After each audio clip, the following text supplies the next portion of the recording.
Estamos começando mais um programa Encontro com a Espiritualidade, onde nós queremos agradecer você pela audiência, por estarmos juntos sempre, buscando a nossa espiritualidade. Vamos nesse instante convidá-los a fazermos a nossa prece.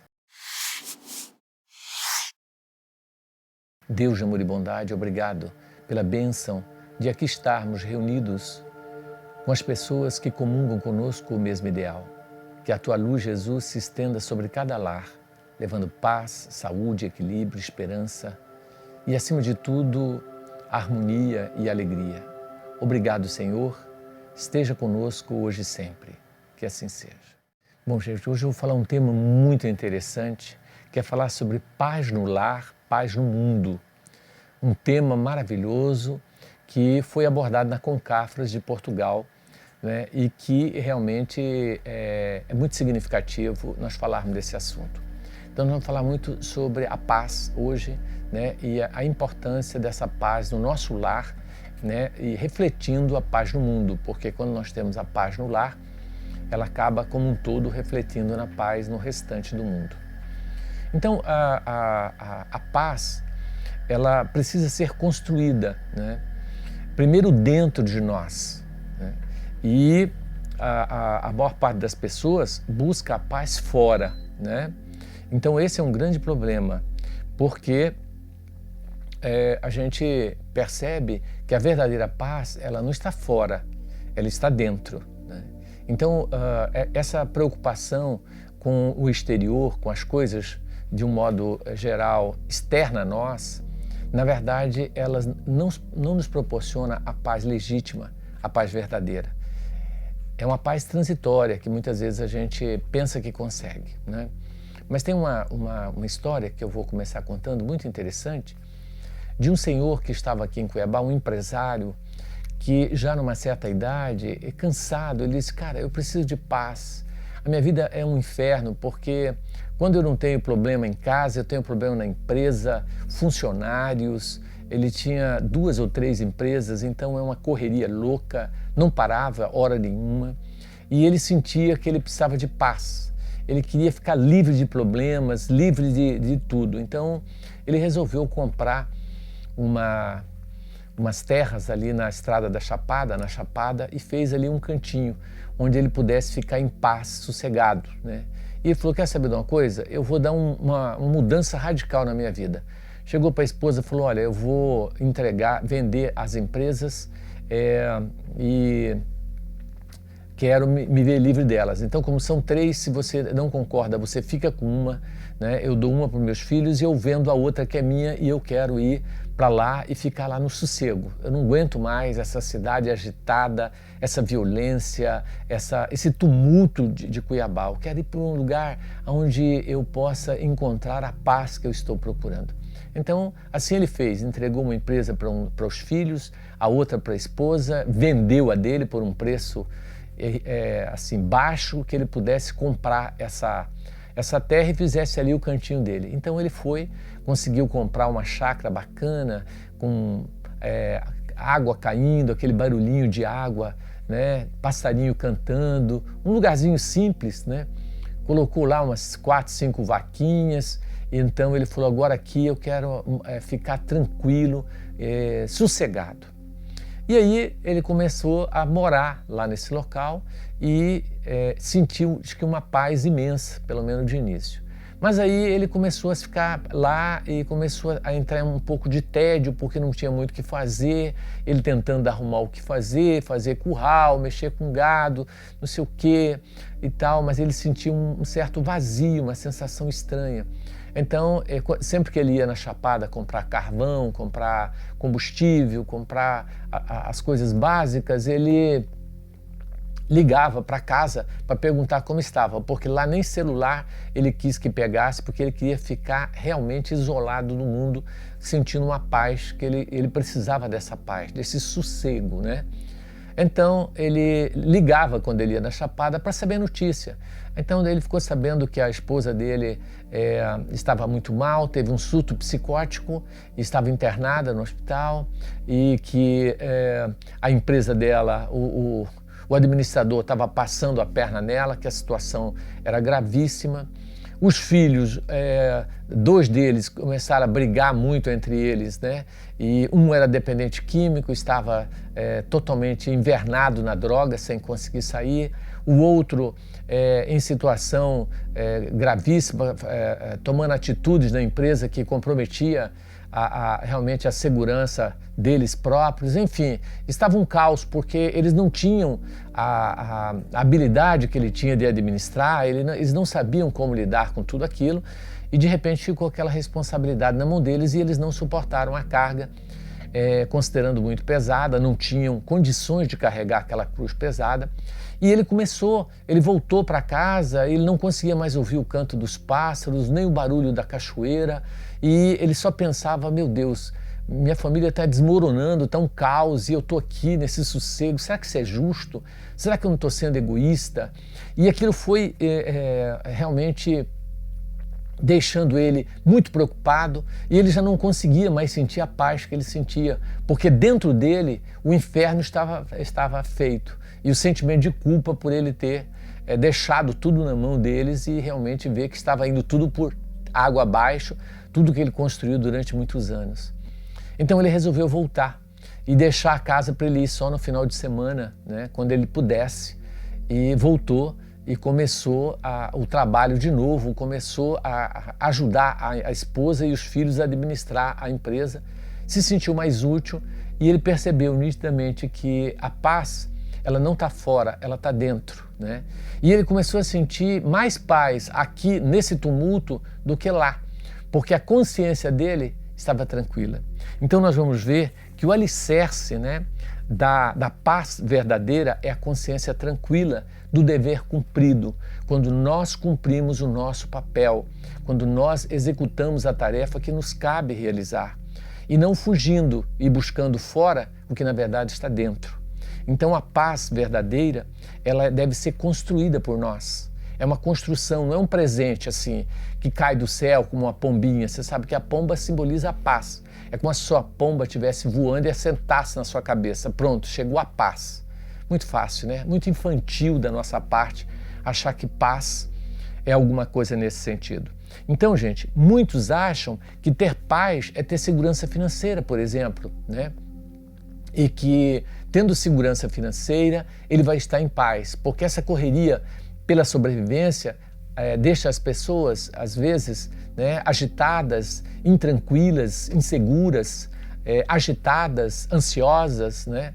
E então, tendo uma segurança financeira, isso vai trazer paz. Então, eles acham que tendo uma fortuna, adquirindo muito dinheiro, eles vão ficar em paz.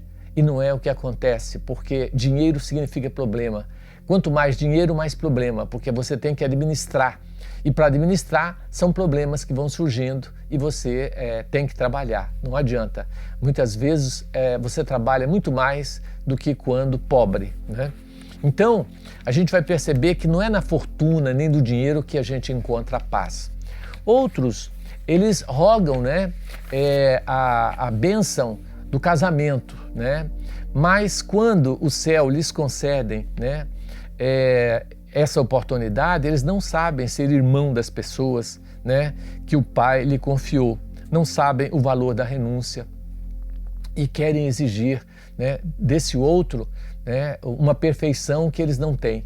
Então se decepcionam e percebem que no casamento ele pode não encontrar essa paz que ele está achando. Ou seja, a muleta psicológica. A gente acha que a gente está sem paz, infeliz, porque não tem uma pessoa. Tendo uma pessoa, a gente vai ter paz, vai ter harmonia, vai ter sossego. E aí é um ledo engano, porque nós estamos de novo procurando fora o que deve estar dentro de nós. Então, nós precisamos realmente parar para fazer esse autoencontro conosco mesmo e descobrir, né, quais os mecanismos, o que eu posso fazer para construir a minha paz interior. Outros acham que está no poder, nos títulos, né, adquiridos, mas quando eles percebem que esses títulos lhe aumentam a carga de trabalho e a responsabilidade, fogem apavorados. Então, quantos dos nossos governantes sonham, né, em ser um deputado, um senador e tal, mas quando ele vê a carga de trabalho, realmente eles percebem que entraram num labirinto e que a paz que eles achavam que ia ter, eles não conseguem ter, porque o trabalho é imenso e a consciência começa a se culpar e tirando totalmente a paz e o equilíbrio. Quando ele percebe que o meio em que ele entrou é extremamente corrupto e ele vai ter que se esquivar da corrupção, vai ter que realmente nadar contra a correnteza, ele vai perceber que ele não vai sentir paz, né? Principalmente quando ele se corrompe, aí a paz desaparece. Porque quando ele luta contra e vence a corrupção, aí ele está conquistando a paz verdadeira. A paz que a gente chama de a paz do Cristo, que é a paz verdadeira, porque tem a paz falsa e a paz verdadeira, né? Então, paz não é indolência do corpo, é saúde, alegria do espírito. Ela está na nossa mente, ela não está, né, no corpo. Você pode ter um corpo doente e estar em paz, mas você pode ter um corpo saudável e estar num verdadeiro inferno dentro de você mesmo. Então a verdadeira paz, gente, essa frase é de Emmanuel. Eu acho muito linda, porque ela fala que a verdadeira e única paz resulta no equilíbrio entre os nossos desejos e os propósitos de Deus para conosco. O que realmente Deus espera de nós e o que nós esperamos de nós mesmos. Então o equilíbrio entre os nossos desejos e os desejos de Deus para conosco é que produz a verdadeira paz. Porque quando nós estamos burlando as leis divinas, nós vamos perder a nossa paz naturalmente. Porque paz é cumprir as leis. Isso é muito importante, né? Então, não existe tranquilidade real sem o Cristo fazendo, né, parte de nossa vida. Então, muitas vezes, essa paz que a gente busca, na verdade, ela está no Cristo, né? Então, é a paz, sem Cristo é realmente uma paz falsa, né? E nós temos que pensar nisso. Então, é muito importante que a gente comece a tomar algumas atitudes. Quando nós falamos que nós devemos construir a nossa paz, né, que começa no lar e se estende para o resto da sociedade, nós temos que pensar o seguinte: nós temos que zelar pela harmonia do nosso lar. Isso é importante. Então, por exemplo, o que você pode fazer na sua casa para você ter paz? Não gritar, por exemplo. Porque quando você grita, essa vibração, essa energia negativa, ela tira a sua paz, ela repercute mal, seja você gritando ou outro. E quando você grita, você dá o exemplo aos outros de gritar também. Então todo mundo grita e a paz desaparece, né? Evitar xingamentos, discussões, né? Porque isso traz uma desarmonia na família, né? O diálogo é importante, mas não a briga, a confusão, a discussão estéril, vazia, por coisas fúteis muitas vezes, né? Outra coisa que é importante para nós conquistarmos a nossa paz dentro do lar é nós compreendermos que cada um em casa tem o seu dever e que se um deixa de cumprir o dever, interfere na vida de todos. Então nós temos que distribuir função dentro do lar. Por que nós temos que sobrecarregar a mãe com todos os afazeres domésticos, com toda a organização do lar, se todos nós vivemos ali dentro? Então nós temos que dividir responsabilidades. Isso deve ser um trabalho de educação desde as crianças, né? É muito importante para que elas aprendam, a saber qual é o seu papel.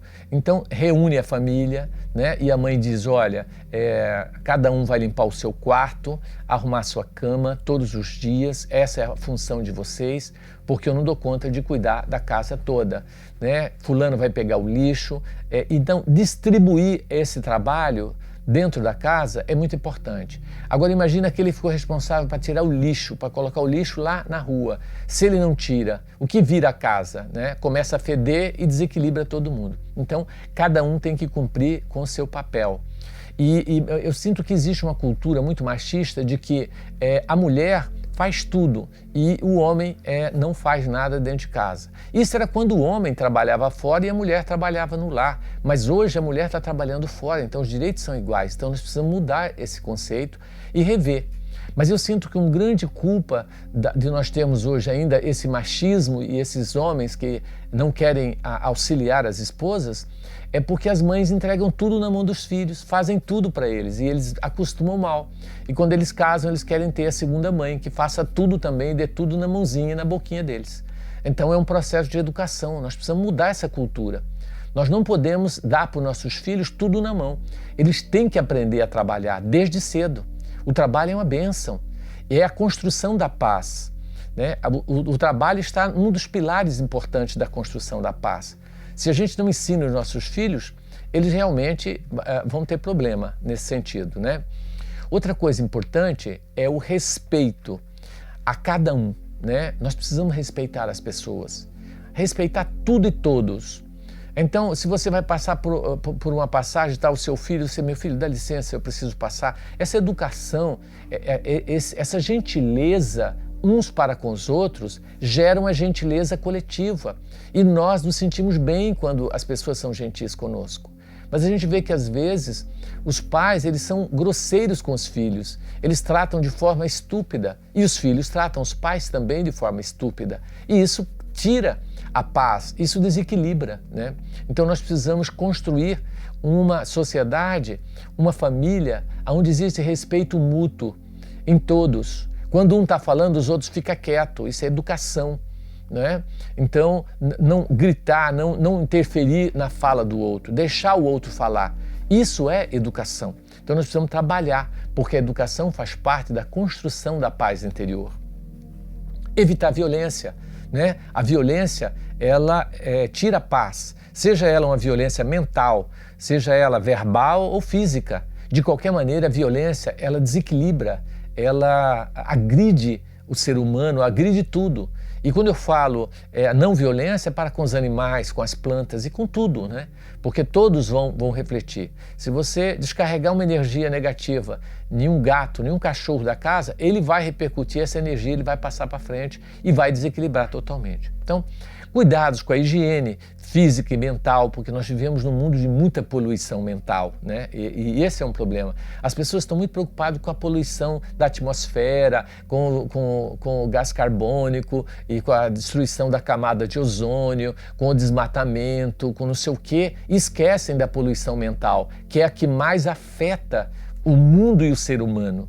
Os espíritos nos dizem que a Terra fede a uma distância muito longa e tudo resultado da nossa mente, tudo resultado da nossa poluição mental, que é fomentado pelas mídias, pelas redes de internets e etc. Enfim, nós temos que fugir da poluição mental, de divulgar ideias negativas, ideias de violência, ideias de maldade, achando que está prevenindo. Nós estamos ensinando as pessoas a se cuidarem. Isso só gera pânico, medo nas pessoas e cai a psicosfera e a vibração da Terra, né? Criarmos o hábito na casa de fazermos a oração, a meditação, colocarmos música suave, né? Então nós sentimos que cada um fazendo a sua parte, o egoísmo vai ser menor, o amor vai ser maior. Então o que eu sinto, uma das principais causas de falta de paz na vida e no lar é a falta de amor. É o egoísmo, onde o indivíduo só quer fazer a sua vontade. E o mais importante na construção da paz é trazer Deus para dentro de casa. E aí que entra a importância do culto do Evangelho no lar.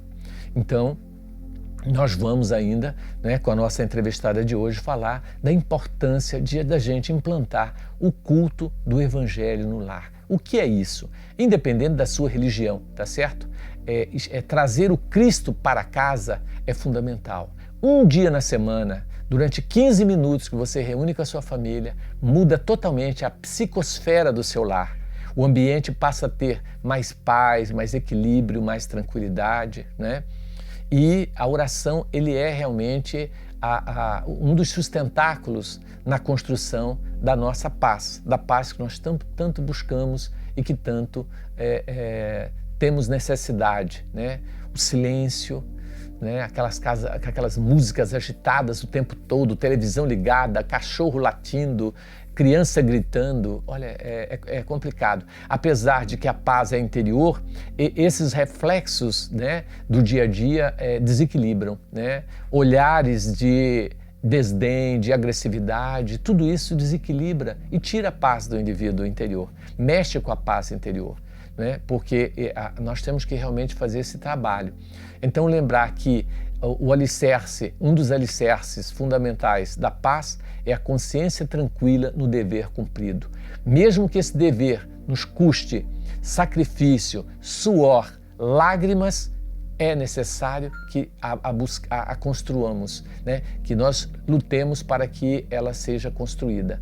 Então, não se constrói paz na sombra e água fresca, só buscando sossego. A paz, ela necessita de trabalho, ela necessita de reforma íntima, de luta, de mudanças, né? De abrir mão dos nossos valores e buscar valores reais que a vida oferece. Então, nós agradecemos, né? E vamos às perguntas do nosso tema. Vamos às nossas perguntas. Oi, Márcio, tudo bem? O meu nome é Ana Maria. Eu gostaria de saber como alcançar a paz em um lar com crenças e convicções religiosas tão diferentes. Ana, a sua pergunta é maravilhosa, porque observa só, se nós respeitarmos a individualidade de cada um dentro do nosso lar, nós não vamos ter conflito, independente da religião, porque todas as religiões nos levam ao Pai, apenas são caminhos diferentes. Então, se a gente aprender a ter esse respeito um pelo outro, entendendo que cada um encontra-se com Deus em uma determinada situação, nós não vamos ter de maneira nenhuma conflito. Certa vez uma mãe disse: doutor Márcio, o que é que eu faço? Meu filho é ateu, ele nem acredita em Deus, ele é uma pessoa muito difícil, eu já tentei levar ele para a igreja, ele não quis, tentei trazer para o centro espírita, o que é que eu faço, né? Eu disse: olha, respeita o seu ateísmo, né? Às vezes agora ele não está maduro o suficiente para entrar nesse assunto.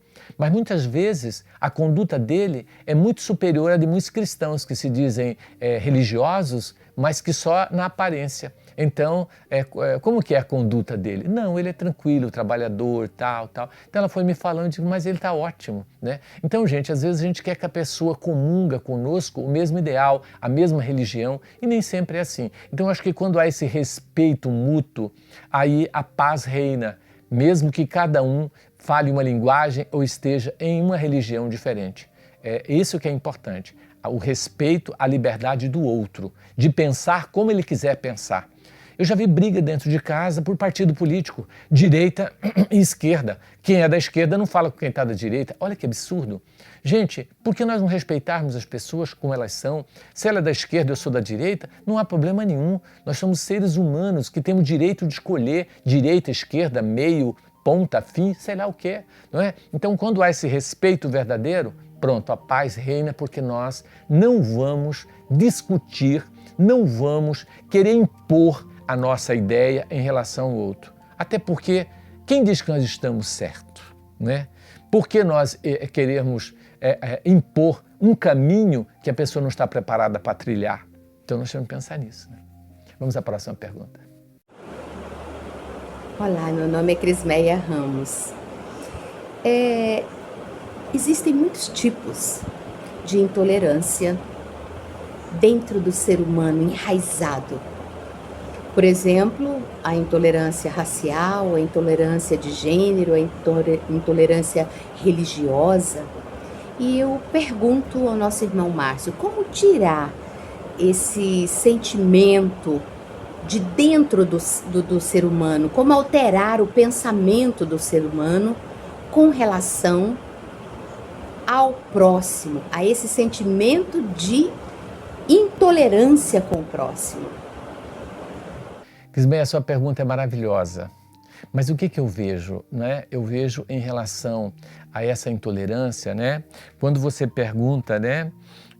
O que a gente pode fazer em relação ao próximo, né, no que se refere à intolerância, seja ela religiosa, seja de gênero, seja racial, seja qual for. Eu acho que a atitude correta é nós, por exemplo, trabalharmos esses preconceitos em nós e sermos mais tolerantes uns com os outros. E nós não podemos querer mudar esse sentimento das pessoas. Seria muita arrogância e prepotência nossa achar que nós temos mecanismos de mudar o semelhante, seja com fala, né? Principalmente querendo falar e convencer. Então eu acho que essa tecla não deve ser batida mais. Nós devemos dar o exemplo. Se nós não queremos que o outro seja tolerante, sejamos nós tolerantes com todos. Porque a palavra dignifica, mas o exemplo arrasta. Então eu sinto que as pessoas muitas vezes querem impor para que as outras não sejam intolerantes. Isso já é uma intolerância. Não aceitar o intolerante é ser intolerante. Porque o indivíduo tem direito de ser intolerante, porque dentro da sua inferioridade é natural que às vezes ele seja. Ele só vai adquirir esse bom senso, né, de não ser intolerante com o processo evolutivo. Então tenhamos paciência com ele também, olhemos com amor, com paciência, né, e deixa ele ser intolerante. Um dia, quando ele amadurecer, ele vai mudar, com certeza, né? Mas a sua pergunta foi maravilhosa, Crismeia. Muito bem. Oi, Dr. Márcio. Meu nome é Edilene Bock. Eu gostaria de fazer uma pergunta. A gente sabe que o mal não existe, ele é a ausência de bem. E a paz? A paz é a ausência de guerra? Sua pergunta é maravilhosa, Edilene. A paz é a ausência de guerra, indiscutível. Porque quem está em paz não faz guerra, nem com os outros, nem consigo mesmo, né? Ele se aceita e faz as pazes com as suas próprias imperfeições, não exige dele uma santidade que ele ainda está longe de ter, muito menos dos outros. Então, na verdade, eu poderia dizer que realmente a paz é a ausência de guerra, porque quando eu falo guerra, eu falo de conflito, né? E conflito significa não aceitação. Então, o que nós precisamos é nos aceitar como nós somos. Nós temos que trabalhar o auto-amor, a autoaceitação e entender que nós, muitas vezes, sabendo e conhecendo a verdade, não conseguimos aplicá-la, porque não depende só de saber, depende de evolução, depende de maturidade espiritual. Então isso é algo que se adquire com o tempo, não é instantaneamente. O fato de você ensinar um filho, né, determinadas condutas não significa que ele vai absorvê-las de imediato. Às vezes vai levar 3, 4 encarnações para que ele absorva aquele conteúdo, porque ele não está preparado. Então não adianta pegarmos uma manga verde, por exemplo, e querer amadurecê-la na base do convencimento, na base da paulada, não existe, né? Então nós temos que ter esse respeito que nós acabamos de falar, né, pelos outros e por nós mesmos. Então essa paz, ela é ausência de guerra, porque guerra significa conflito. Existe conflito quando a gente não aceita nem o outro nem nós mesmos. Nos aceitemos, aceitemos o outro como ele é, sem querer mudá-lo, sem querer santificá-lo. Se ele é alcoólatra, tentemos amá-lo, respeitá-lo, compreendê-lo, independente do que ele seja, do que ele é. Tá certo? Nós não podemos exigir mudança do outro se nós não conseguimos mudar nem a nós mesmos. Muito boa pergunta.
Gente, temos a alegria de estar aqui com Gisele, que faz um trabalho do culto do Evangelho no Lar. Muito interessante, ela participa de uma caravana, estava me contando aqui, né, Gisele, como que ficou bacana o grupo depois que o Otto não implantou o estudo. Então nós vamos falar sobre a importância do culto. Seja bem-vinda ao nosso programa, né? Sinta-se à vontade. Para quem não sabe, Gisele está nos bastidores conosco também, nos auxiliando aqui na gravação do nosso programa, né? Então, seja bem-vinda, Gisele. Oi, Dr. Márcio. Então, é um prazer enorme estar participando aqui hoje e poder falar um pouquinho do culto do Evangelho no Lar. Como que é importante a instauração desse culto do Evangelho no Lar, como que muda a psicosfera do ambiente, né? Com a leitura edificante, com o estudo, com a oração, muda totalmente o clima e o ambiente do nosso lar. Quando o que nós precisamos, né, Gisele, é ter o dia certo, né?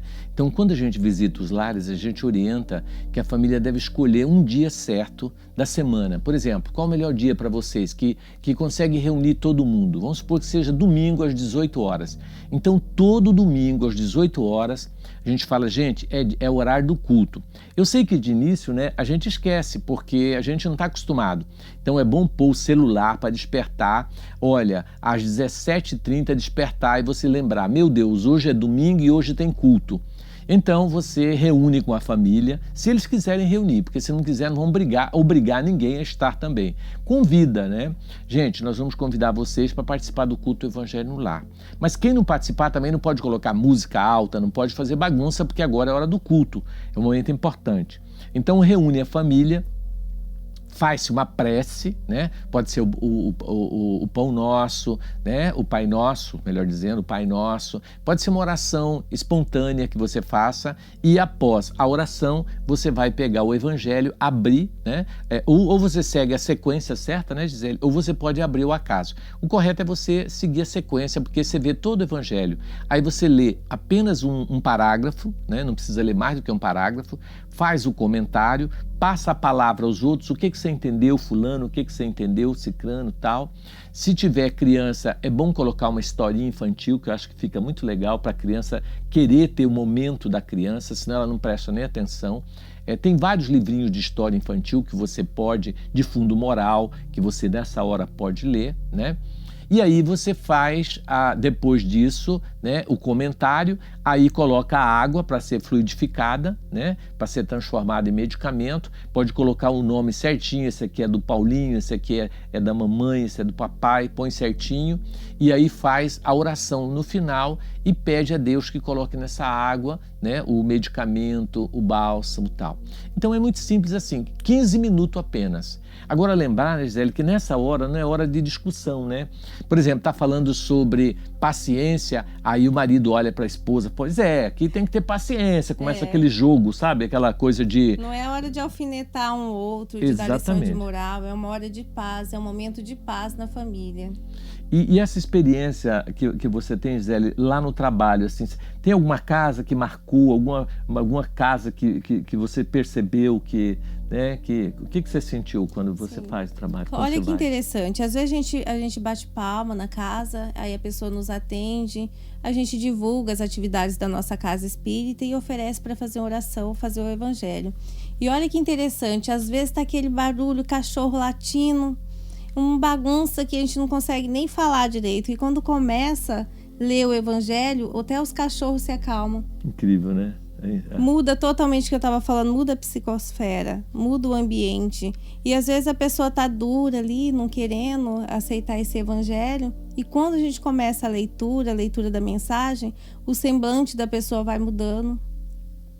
Muitas pessoas se emocionam. Então conseguimos notar como que estamos carentes de paz, carentes de Jesus, carentes do Evangelho, como que estamos fechados para Jesus. É incrível, e né? aí aparece alguém na sua porta oferecendo uma oração e falando uma experiência, foi uma experiência muito boa que a gente teve recente, num lar. Uma pessoa não queria aceitar, todo mundo na correria, porque a gente é muito corrida, a gente não tem tempo pro Cristo. Sim. Um corre para lá, sábado de manhã, outro corre para cá. Aí uma pessoa, uma família grande com muitas pessoas, resolveu falar assim, não aceito. E aí uma pessoa só, ela parou com a vassourinha na mão e começamos a fazer o evangelho. De repente já tinha 10 pessoas. Foi vindo um do cantinho, o outro, desligaram o fogo da panela. E a família ficou toda emocionada. Interessante, né? Você vê como que é importante, né? Porque o grande problema, Zélia, é que as pessoas não têm o hábito de reunir para falar de Deus. Você reparou isso? A gente reúne, faz uma festa, né? A gente é bom para fazer festa. Ai, não esquece o carvão, não esquece não sei o quê. Olha, vamos trazer a bebida, vamos não sei o quê, vamos trazer um som e tal, vamos tocar violão e tal. E não esquece disso. E dá tudo certinho, né? E dá tudo certo, só que eles esquecem de uma coisa, de buscar Deus. É interessante. Então a gente faz um aniversário e a gente esquece de parar um pouquinho aquela festa e agradecer a Deus. Senhor, obrigado, estou fazendo mais um ano de vida. Obrigado porque aqui na minha casa está tendo comida hoje à vontade. Meus amigos estão aqui. Quer dizer, as pessoas não param.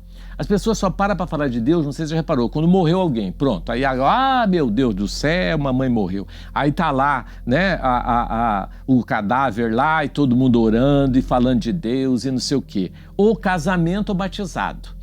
Aí que vai lá na igreja para falar de Deus. Gente, por que nós temos que deixar Deus só para essas ocasiões de desgraça? Por que a gente não busca Deus no momento de alegria, não é? E lembra de orar com toda a família, né? De implantar esse culto uma vez por semana. Se está faltando paz no lar, é porque falta Deus. Está tendo excesso de bebida, excesso de briga, excesso de confusão e falta Deus, só isso. As pessoas não percebem isso. Por isso que temos tantas provações na nossa vida, porque são nas provações, nas dificuldades que a gente lembra mais do Cristo. A gente tem uma fé fervorosa nas dificuldades, na doença. Quando está na alegria, é só festa. A gente não tem tempo. Exatamente. Esquece de Deus, né?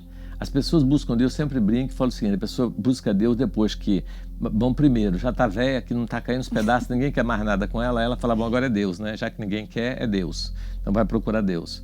Ou quando ela está doente, adquiriu uma doença, está com câncer, ai meu Deus do céu, e começa a orar, Deus não deixa eu morrer, aí começa aquele rolo. Ou pegou uma AIDS, aí começa, ai meu Deus, e agora o que eu vou fazer? Então por que a gente tem que esperar ter câncer, ter AIDS, ter um filho doente, perder um ente querido para poder lembrar que Deus existe, né? Então eu acho que nós temos que trazer Deus para dentro da nossa casa, né? No culto do Evangelho no Lar. Eu faço culto no Evangelho no Lar, Gisele, na minha casa há 40 anos, entendeu? Agora sim, é muito interessante porque quando eu viajo, às vezes, eu tenho que ligar em casa para lembrá-los de que é o culto, porque parece que é só eu que lembro. Aí eu lembro, gente, hoje é o culto, faz favor para mim, quem vai conduzir o culto aí para mim? Aí eu ligo para alguém fazer o culto, entendeu? Agora, quando a gente viaja, você fala, se você tem o hábito de fazer o culto, e quando você viaja, como que você faz? Você avisa, porque eu não sei se você sabe, Gisele, mas é no momento do culto que os nossos parentes desencarnados vêm nos visitar, porque a vibração se torna positiva. O ambiente é favorável para que eles venham. Então é nessa hora que eu costumo sempre ver, às vezes eu vejo a minha avó que chega, a minha mãe que já desencarnou vindo para o culto, né? Os espíritos vêm dos vizinhos, entendeu? Assistir o culto, é muito interessante. É um momento assim em que você sente a presença da espiritualidade. Por isso que a gente tem que avisar. Ó, semana que vem não vai ter o culto, porque nós vamos viajar. Então, aí, quando eu viajo com a família toda, onde eu estou, eu faço culto. Exemplo, eu fui lá para Gramado, então, domingo, 18 horas, eu vou reunir, gente, vamos fazer o culto, é hora do culto. Seria o culto lá em Cuiabá, mas nós estamos aqui, todo mundo vamos fazer o culto aqui, né? Quem ficou, faz o culto lá também. Então, é importante essa responsabilidade de trazer Deus para o lar, né? E deixa eu falar para vocês, quando você decide começar a fazer o Evangelho no Lar na sua casa, então você tem que se preparar porque acontece muitas coisas. Por exemplo, é visita que chega, são compromissos inadiáveis que aparecem naquele momento, no dia que você escolheu, até briga na família acontece nesse momento. Então tem que ser forte, tem que ser persistente, porque tem muitas forças ocultas que trabalham também para que não aconteça a união da família.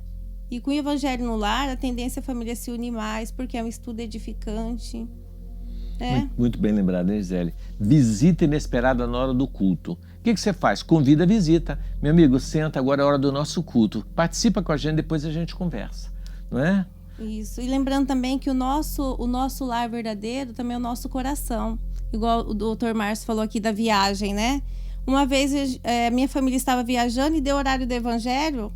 Paramos no meio da estrada, tinha sido avisado antes, e fizemos o culto do evangelho dentro do carro. Tranquilo. E aconteceu como se estivesse na nossa casa. Porque o nosso verdadeiro lar também é aqui onde encontra a nossa família, os nossos corações. Exatamente. Tá vendo? Dentro do carro, não tem isso não. Deu horário, né? Existe aquela religião que, como é que é? No pôr do sol eles têm que virar para lá, né? Então, não importa onde eles estão. Na rua, em qualquer lugar, eles viram e faz aquela, né? Aquela postura de se voltar para o Alá, né? Então, eu acho que é mais ou menos isso. Nós temos que ter essa disciplina, né? E você falou uma coisa muito importante, Zélia, que são esses impedimentos, né? Que acontece, pessoas que querem falar com você justo na hora do culto, pessoas que querem, entendeu? E aí você tem que dizer, não, esse horário eu tenho um compromisso, né?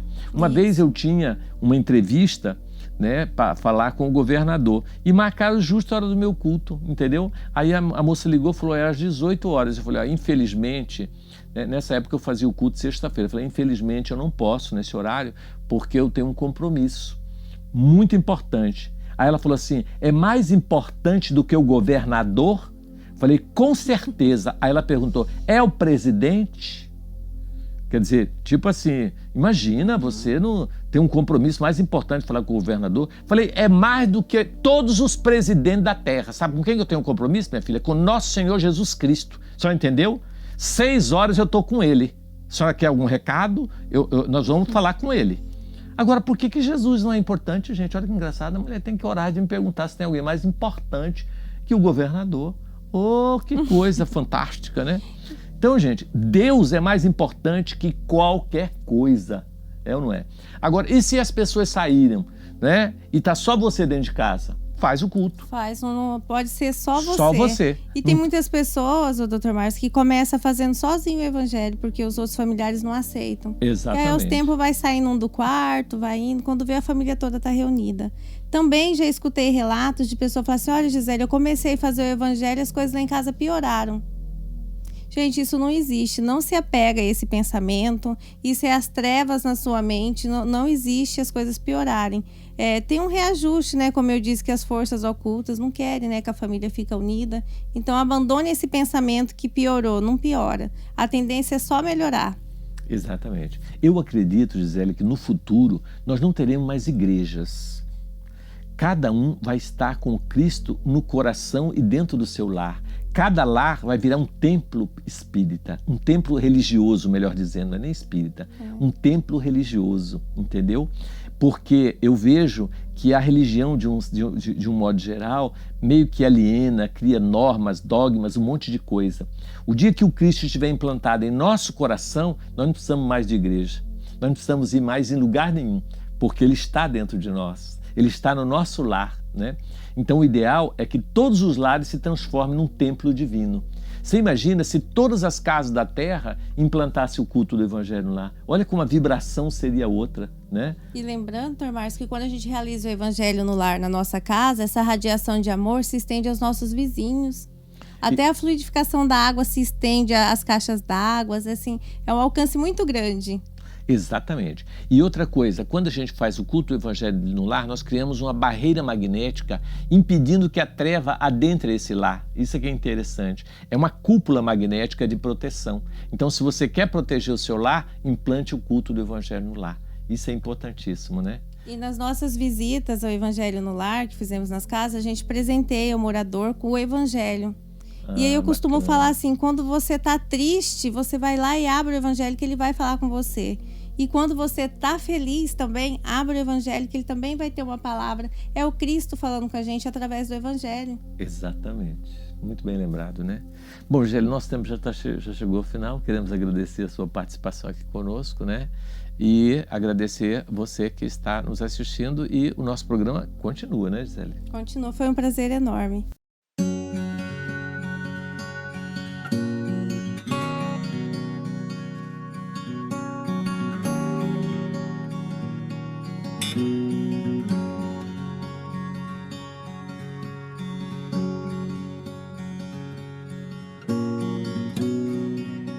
chamo Fábio, o sobrenome também, não, Fábio Ribeiro Costa. Ludmila Nunes Coutinho. Meu nome é Catiúcia, nascimento Alves Ribeiro. O meu é Juliana. Másio.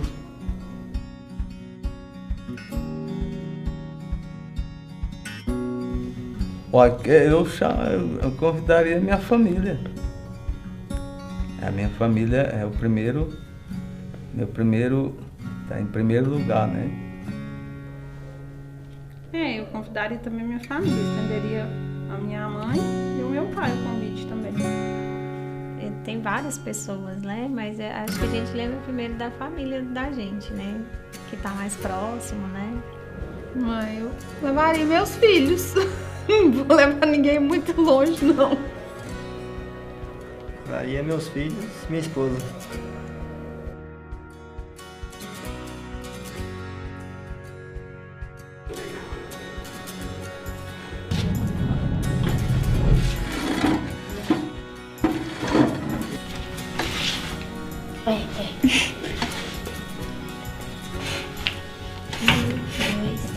Jesus e Deus. Minha mãe, essa pessoa de casa, e também minha tia.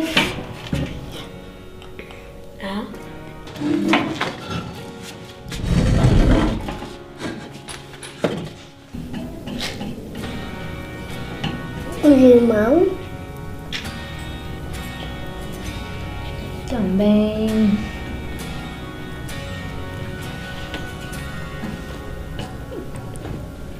Com Jesus também, né?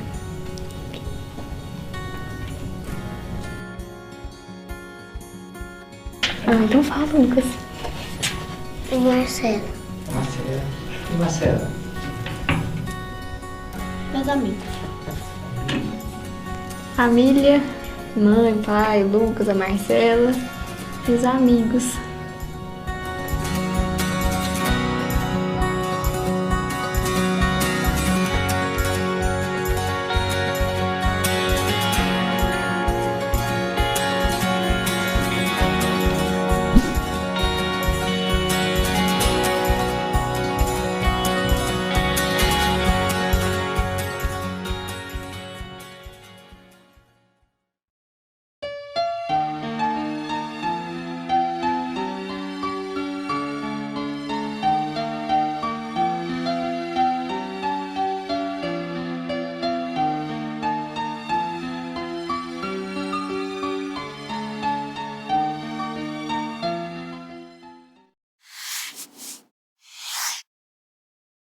Gente, tudo que nós falamos tem embasamento doutrinário, né? Tem obras que falam a respeito. Então nós vamos citar algumas aqui como referência para que vocês possam estar lendo, né? E aprofundando o conhecimento que a gente aborda às vezes de forma muito superficial, né? Então olha só, nós temos aqui esse livro aqui que é maravilhoso, do Chico, psicografado pelo espírito de Meimei. É lindíssimo, Meimei é um espírito extraordinário, chama Evangelho em Casa. É um livro muito simples, muito fácil da gente compreender, tá certo? Vale a pena. Temos também Evangelho no Lar, para as crianças de 8 a 80, de 0 a 80 anos, na verdade. Ali está 8, mas é de 0 a 80, mas no livro está 8 mesmo, eu que falo 0, né? Então, gente, é pelo espírito também de Meimei, uma obra psicografada pelo médium Miltz Carvalho Bona, da Petit. Muito bom esse livro também, simples e bacana. Temos também o livro, né, Jesus no Lar, tá certo? Uma obra psicografada por Chico, pelo espírito de Neio Lúcio. Show esse livro, gente, eu amei. Vale a pena a gente estar lendo e implantando até no culto do Evangelho no Lar. Temos também Paz em Casa e Paz no Mundo, que é uma compilação de todos os bons livros que falam sobre o culto do Evangelho no Lar. Este livro é um livro publicado pela editora Alta de Souza, né? É o livro que eu considero que melhor aborda todo esse assunto. Vale a pena você adquirir esse livro, porque ele nos dá todas as diretrizes para a implantação do culto do Evangelho no Lar. Esse livro foi lançado em Portugal, na Concafras de Portugal. Eu estava presente. Maravilhoso. Fizemos um estudo aprofundado sobre ele. E temos também Vivendo o Evangelho, pelo espírito de André Luiz, né? Psicografado por Antônio Badudi Filho. Tá? Vale a pena a gente ler também esse outro livro. Gente, vamos aos nossos avisos de hoje. Um deles é sobre a escola espírita, a escola que educa, que trabalha a educação dos sentimentos, né? É maravilhosa a nossa escola. Todos os meus filhos estudaram nela, tá certo? 3 fizeram medicina, 1 fez administração na UFMT e graças a Deus estão bem, além de vários alunos nossos que passaram na UFMT, passaram em outras faculdades e que estão já trabalhando profissionalmente. Uma escola que existe há mais de 25 anos, tá certo? Então é uma escola que tem base, que tem fundamento. Pra você ter ideia, eu dou aula para os nossos alunos há 25 anos. E um dos temas que eu mais trabalho com os nossos alunos chama honestidade. Então nós formamos um indivíduo honesto, que é o que a Terra precisa. Se o Brasil está como está, é por falta de honestidade. São, infelizmente, administradores corruptos. Não são honestos. Então vamos pensar nisso, porque a escola nossa é a escola que educa. Temos também a ação de Natal. Todo Natal nós fazemos diversas ações em diversos lugares. Então nós temos ali a ação de Natal, né, da família, que a gente reúne durante o ano todo e nesse período a gente está mais junto.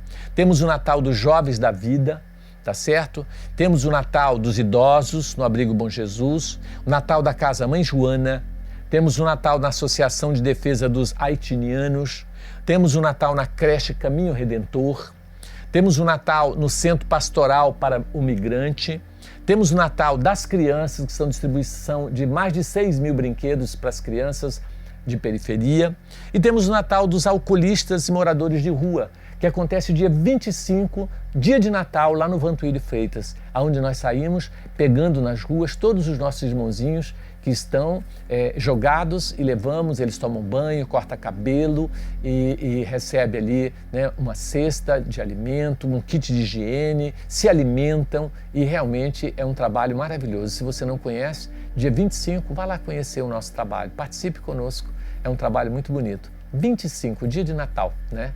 De repente você pode dar esse presente aí para o aniversariante do dia, que é Jesus, né? Vivemos de doações, então se você puder colaborar conosco, nós agradecemos. O nosso balancete está no nosso site www.vantuidefreitas.com.br. Você entra e procura prestação de conta balancete, você vai encontrar o nosso balancete mensal ali colocado para onde que vai cada centavo da sua doação, tá certo?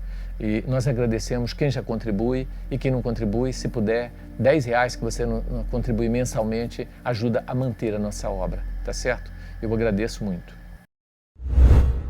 Olá, meus irmãos, tudo bem? A pandemia trouxe para as casas espíritas um compromisso muito maior de divulgar o Evangelho do nosso Mestre Jesus. Aqui atrás, vocês vão estar percebendo uma edificação que precisa de reparos para sua conclusão. Vai sediar o nosso estúdio de gravação dos nossos programas Encontro com a Espiritualidade e de todas as transmissões que a nossa casa vai fazer. Eu quero te fazer um convite para você ajudar a gente a realizar esse sonho. Clique aqui no link abaixo e ajude essa edificação a se transformar no estúdio André Luiz, aqui da nossa casa. E com isso nós auxiliarmos milhares de pessoas em todo o nosso planeta Terra. Um grande abraço e conto com você.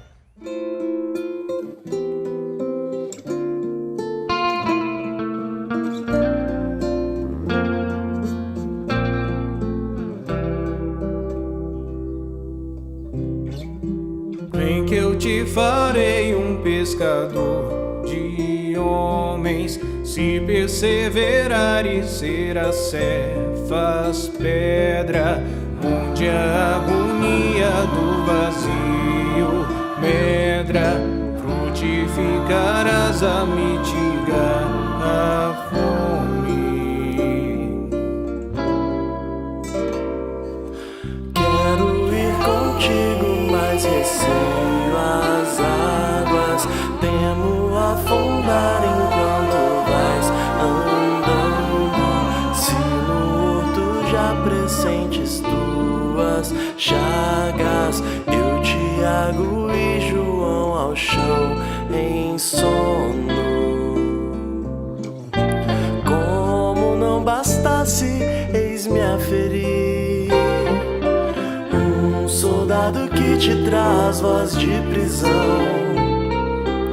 Sou pequena ovelha atemorizada, balindo negação.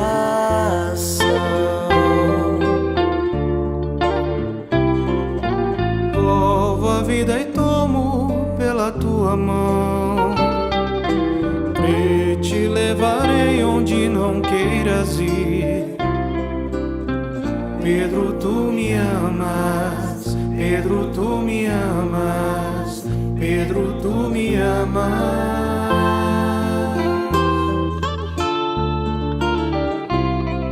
E tu que és a rocha, constrói a minha casa no coração do irmão. Ouve, Simão Pedro, morrerás em cruz. Não, eu não mereço essa distinção. Se depois do mestre martírios são troféus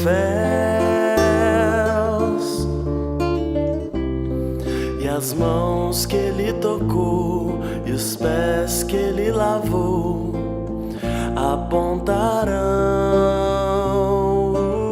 os céus.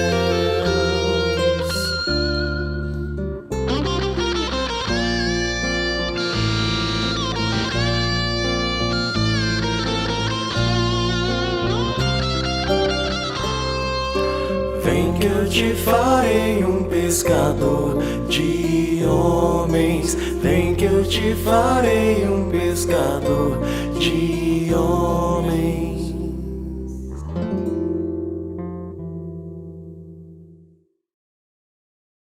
Estamos chegando mais um final de programa e nós queremos agradecer pela audiência, por você estar sempre conosco, né? E hoje esse assunto tão importante que é a paz no lar, né? Paz no mundo e paz no lar. Então vamos fazer a nossa frutificação. Deus de amor e bondade, coloque nessa água, em todas as águas de todos os lares, o medicamento, o bálsamo, que possa levar a esses lares saúde, paz, equilíbrio e, acima de tudo, esperança e alegria. Obrigado, Senhor, que a Tua paz permaneça em nossos corações hoje e sempre. Que assim seja. Gente, muito obrigado e até a semana que vem, se Deus assim nos permitir. Muito obrigado. Ouvem-se hinos na casa de Ismael, anjos cantam canções em louvor.